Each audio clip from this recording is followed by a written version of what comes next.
You ask Tiger to solve. This deals with linear equations with one unknown. The final result is y equals 5.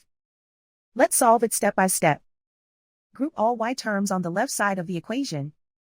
Subtract 2y from both sides. Simplify the arithmetic. Group like terms. Simplify the arithmetic.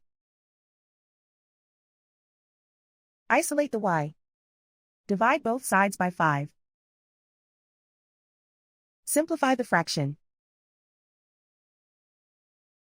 Find the greatest common factor of the numerator and denominator. Factor out and cancel the greatest common factor. And so the final result is y equals 5.